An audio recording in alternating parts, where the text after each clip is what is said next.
అదేం కాదులేండి, you both are made for each other. ఏ శాస్త్రి మనం సరదాగా ఫ్రాంక్ గా మాట్లాడుకున్నాం. దాని ఫ్యాషన్ టెక్నాలజీ మన పోలీస్ డిపార్ట్మెంట్ ఎంత సెట్ అవుతాయి. ఏదో బిగినింగ్ ఎంకరేజ్ చేసినట్టు ఉండాలి, తర్వాత ఓకే. ఇప్పుడు అలా అంటారు కానీ పెళ్ళాక మీద దగ్గర నుండి తీసుకెళ్తారు చూడండి. ఏంటి తీసుకెళ్ళేది? కాళ్ళు ఎరగొట్టి ఇంట్లో కూర్చోబెడతాను. అసలు ఇలాంటి ఎంకరేజ్ చేస్తున్నందుకు వాళ్ళ అమ్మ బాబులు అన్నారు.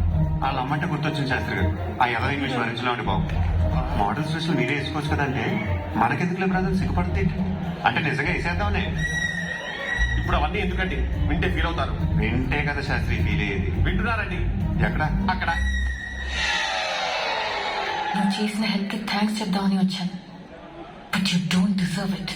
నువ్వేంటో ఎలాంటి వాడివో ఇప్పుడు నాకు బాగా అర్థమైంది. ఇటు చూడు, అమ్మాయిలు 2 టైప్స్ ఉంటారు. టైప్ 1 ఇలాంటి చీప్ ట్రిక్స్ కి పడిపోయి కుక్కలా నీ వెనకాల తోక ఊక్కుంటూ వచ్చేస్తారు. టైప్ 2 వాళ్ళని పడేయడం చాలా కష్టం. వాళ్ళ కోసం త్యాగాలు చేయాలి, యుద్ధాలు జరగాలి, లైఫ్ ని రిస్క్ చేయాలి. అయినా పడతారని గ్యారంటీ లేదు. నేను టైప్ 2. Good bye.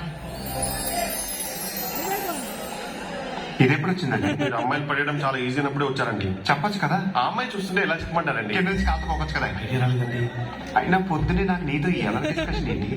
పిల్లిలాగా వచ్చి అది నేటివ్ ఏంటి? ఇంత లేదు యుద్ధాల. ఇది పెద్ద జోదాగ్మనం అని.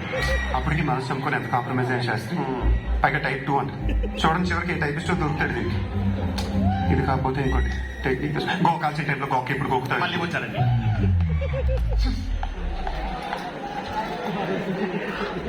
కట్టయిపోయినట్టుగా మరి అంత నోట్ దూరుంటే ఎవరు మాత్రం ఏం చేస్తారు చెప్పండి. సఫర్ అయింది నేనే కదా.